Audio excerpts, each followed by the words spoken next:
એના પછી આવે છે આપણું ઉદાહરણ નંબર 6.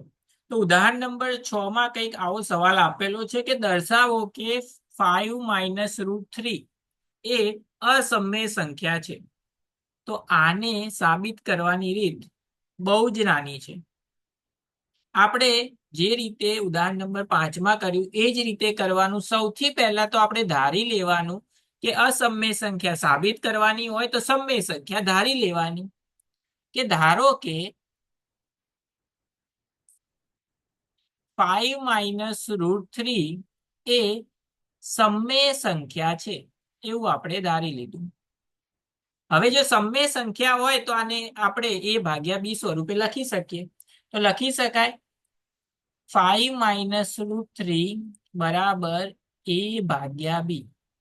હવે a/b ને સામેની સાઈડ મોકલો અને -√3 આ સાઈડ આવશે તો +√3 થશે. એટલે કે 5 - a/b બરાબર -√3 આ સાઈડ આવે તો શું થઈ જાય? +√3.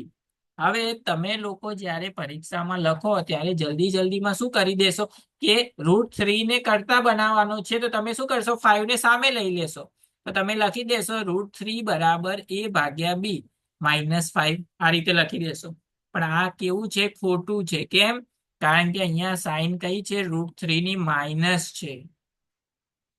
તો તમારે જો આ માઇનસની સાઈન હટાવવી પડે તો આ સાઈડ શું થઈ જાય? ઊંધું થઈ જાય. તો √3 બરાબર 5 - a/b થાય. તો આ વિધાન કેવું છે? સાચું છે. અને આ કેવું હતું? ખોટું હતું. તો આ વસ્તુ ધ્યાન રાખવાની કે -√3 ને આ સાઈડ લેવાનો અને a/b આ સાઈડ પ્લસ હતા, સામે જશે તો માઇનસ થશે. હવે બી લસામાં લઈ લઈએ તો અહીંયા ગુણાકાર થશે. સો 5b - a/b બરાબર √3 લખી શકાય. હવે આ જે વિધાન છે એ ખોટું વિધાન છે. કેમ? કારણ કે અહીંયા જુઓ કે આ કેવી સંખ્યા છે? a/b સ્વરૂપે. એટલે કે આ કેવી સંખ્યા છે? સમય સંખ્યા છે. અહીંયા શું છે? √3 આપણને ખબર છે કે √3 કેવી સંખ્યા છે? અસમય સંખ્યા છે. તો ક્યારે સમય સંખ્યા બરાબર અસમય સંખ્યા થાય નહીં. એટલા માટે આ વિધાન કેવું છે? ખોટું છે. એનો મતલબ એવો થયો કે આપણે જે ધાર્યું હતું એ કેવું ધાર્યું હતું? ખોટું ધાર્યું હતું. તો જો 5 - √3 એ સમય ના હોય તો શું થઈ જાય? 5 - √3 સમય નથી. એટલા માટે એ શું થઈ જશે? અસમય છે. અને અહીંયા આ લખ્યા પહેલા તમારે કઈ લાઈન લખવાની કે અહીં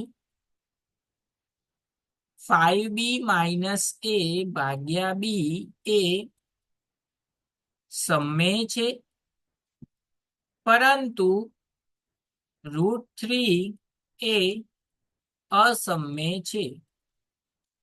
તેથી વિધાન કેવું છે? ખોટું છે. એટલા માટે આપણે લખી શકીએ કે 5 - √3 એ સમય નથી. એટલા માટે એ શું છે? અસમય સંખ્યા છે. તો આ હતી એની સાબિત કરવાની રીત. બહુ જ નાની રીત છે.